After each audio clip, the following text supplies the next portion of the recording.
So joining me is a tech entrepreneur who's trying to beat Apple at its own game by being nimbler and cheaper. Ruslan Kogan founded Kogan Technologies in 2006. The company specializes in consumer electronics such as Blu-ray players, flat-screen TVs and digital cameras.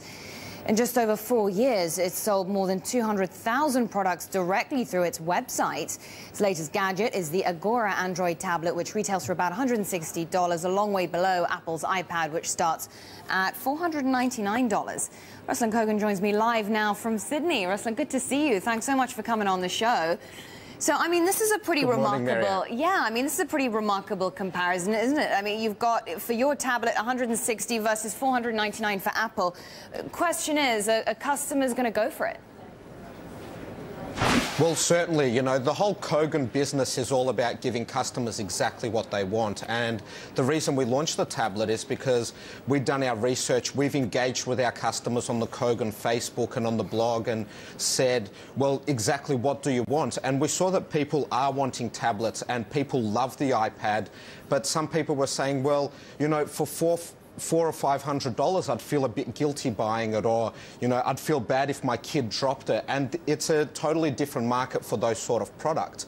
Essentially, a tablet isn't a productivity device, so it's there for consuming media. People play games on it and things like that. So, you know, we're going for the market that was saying, well, look, it's a nice to have. I don't need one, but I want one. And we came in at the price point where people wouldn't feel guilty about buying a tablet. OK, so how substantial is the market that you're talking about, given Apple's phenomenal success and, in fact, their lead in the market? Does that suggest that people won't necessarily buy cheaper tablets? They want the real thing. They want the Apple brand. Yeah, well, certainly, you know, Apple has an amazing product. The user experience on the iPad is phenomenal, and they released the iPad 2 before anyone had even caught up to the iPad 1. But, you know, with Google coming along and being an open source operating system that companies can easily load on tablet devices and create devices that give you an excellent user experience as well, they're able to drive the cost down. And through our efficient business model and the way that we make and create products, we were able to create, you know, in the UK, it was the first tablet for under £100. So the market's definitely there. The first few production runs sold out within days. So it's interesting, definitely want it. Ruslan, you mentioned your efficient business model, and I'm thinking, I mean, that gets me thinking about manufacturing and component costs. How are you able to sell them so cheaply or relatively cheaply? Is there a compromise on quality there, perhaps? Well, certainly not. You know, we're an online business, which means everything is transparent. So the last thing we could afford is an upset customer who goes onto a blog or forum or writes something.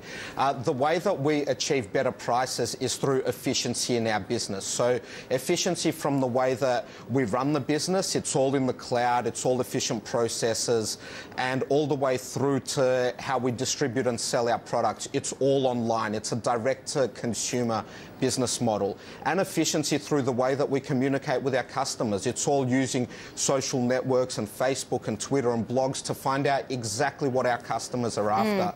Now, you add all of these efficiencies in line up, and it creates huge savings for the consumer. You mentioned cloud there. Tell me about cloud computing, the next step, the next trend. How is it going to change the way we interact with these devices?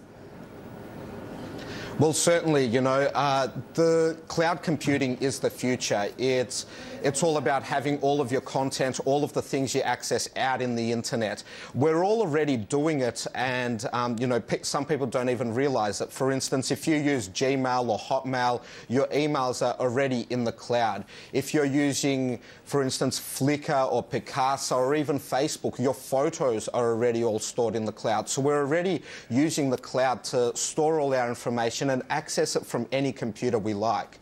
And, you know, with the release of Google's Chromium operating system, which is essentially just a browser, it's all heading in that direction. It means, you know, your computing won't be specific to a device or a computer where you've got everything stored.